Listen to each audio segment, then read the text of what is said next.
Hey guys, welcome back to my channel. So today I wanted to discuss with you guys the lab results for the mold test that we had done. So we had a surface test done on an actual identified like leak from our roof. So it looked like there was rotting plywood, and we had an air test done. So just if you guys don't know what's going on, if you didn't see my last vlog, go watch the vlog. I will be talking all about just what is happening right now, but long story short, I just moved and we've been here for like a couple weeks, and we just both noticed that we have, especially my husband, like more allergy symptoms, and we just feel fatigued and just, you know, and we thought, you know, it could just be from stress, but we decided to do a mold test because I had read this book. I'm gonna like grab it.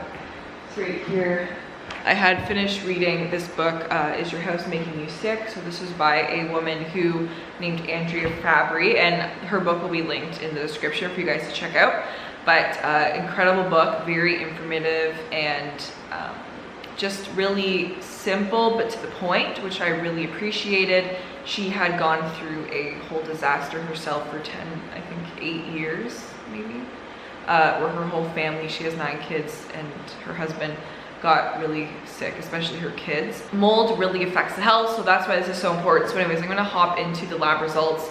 They're just on my phone here. He sent them to me through email. So when I first got the lab results, I honestly had no clue how to read them. I mean, she says it in her book, but there's only so much you remember from a book, and it's so foreign to me. Like, I had no idea what 1,000 spores per square meter meant, and if that was bad and what was okay and what's not okay. So I just ended up the last couple days just doing more research and, you know, trying to determine the actual problem. Okay, so to reveal the results. So the results from the surface sample that they took, where the rotting plywood is, it's actually like right the wall, like right this wall, but like the roof up there, it's like that's the part where it's supposedly leaking, or it could have leaked. We're not sure. He said it was dry, so we don't know yet.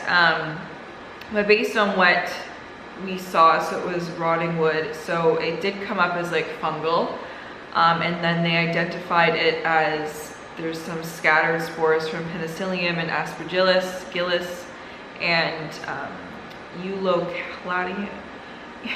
All these names, guys, it's like Eulocladium, I'm pretty sure it's what it's called. They identified it within like up to 1,000 fungal spores, so in that category. So it's not in like over 10,000 spores, or, you know, 1,000 to 10,000 spores. So it is relatively like low, but it's still present. So I mean, that's good news. At least it's not like we're living in a contaminated home and we had to like leave right away. But the thing is, it's like we only did 2 tests. So the second, well, 3 tests technically. So we did an outdoor control test. So they always do an outdoor test to see how high the mold spores or the mold fungal growth is outside of your home, because that obviously, you know, can affect the inside results. And it's just good to get that, you know, that difference, like the outdoor between the indoor. Because in her book, she does have a checklist. So when you hire a hygienist, she has this checklist that you can ask them questions to make sure they are, you know, legit. Because some people, they're like, well, it's not serious, whatever. Like, you don't want to hire somebody like that. You want someone who recognizes that mold is serious. So the guy that we hired, I'm glad that we hired this company because they recognize like mold is serious. But I just don't know. Like, I'll tell you guys more in a second. So anyway, so for the outdoor report, so apparently the total spores per square meter were 4,040. So basically, and they just identified the different spores. So there was no, I don't even know if I'm gonna say this right, so please forgive me, but Sachi-Botrytis, I don't even know. But anyways, this Sachi-Botrytis is black mold, basically. So I'm just gonna say black mold. They did not identify any black mold outside or inside. The only problem is that we only did an air test in our bedroom inside.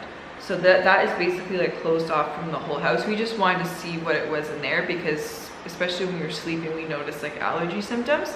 So I'll get into the counts that we got for that. But my point being is that we don't have a test for the rest of the home, like an air test. And an air test, while, you know, somewhat reliable isn't totally reliable. So a lot of air tests can totally miss black mold, especially if it's you know, not in higher levels. So a more accurate test is a dust test, and there's a specific name for the dust test. I'm gonna tell you guys just in case you want to check it out for yourselves. So the dust test is called the ERMI test. So again, I will put that in the description. I believe there's a website that she mentions here too for where you can buy it. It's like $300 plus return shipping to get the little test kit, which includes like the lab analysis. So you can take dust. What's great with the dust test, and I think I might do this, is you can get dust from around the whole house and get a full picture of what's going on, and dust tests can pick up like black mold. So yeah, so we're just kind of like not totally sure, but with this test result, it's basically saying like we have it present. So outside is 4,000. In our bedroom, so they identified 1480, so 1,480 spores per square meter, which is elevated. So usually 500 and under is like normal, like fine, but then over 500, like they say predominantly like over 1,000, I was just doing some research, is elevated. So we do have elevated levels, but is it because our outdoor levels are really high because we live in the forest? So we know like there is the roof leak, and we just don't know if it's like affecting, like if it's going to be in the air, because it wasn't very high, which is good. I mean, it wasn't low either, but it wasn't high, it wasn't intermediate. Like, so yeah, it's just really trying to figure out like, is it affecting us? Like, do we have to move?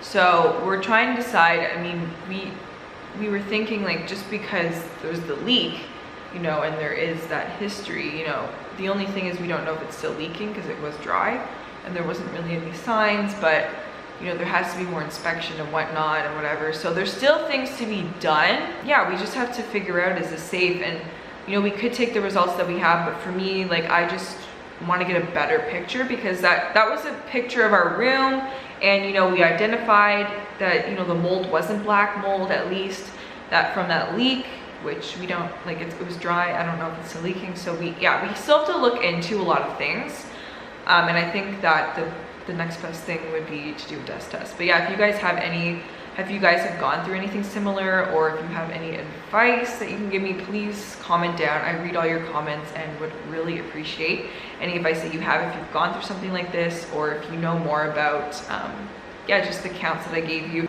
We have to do more tests, I think, so just to get a better picture. And then the other option too would be to talk to the real estate agent who manages the home, and present her like with what happened, like what we just did, the test we just did, and what we found. And we'll definitely tell her, but should we try and get out of our lease, or do we have to? Like, do we have to really move? Is it really bad? So yeah, I think another test would definitely reveal that. So yeah, thank you guys for tuning in on what is going down with Shelby and Shelby Naturals new move. So yeah, I'll keep you guys updated and let you know what's going on. The next step for sure, dust test. That's what I'm gonna do, dust test, and we'll see if it's safe to stay, because right now the results are showing that it's not bad, and it could be safe. I'll see you guys in my next video. Bye.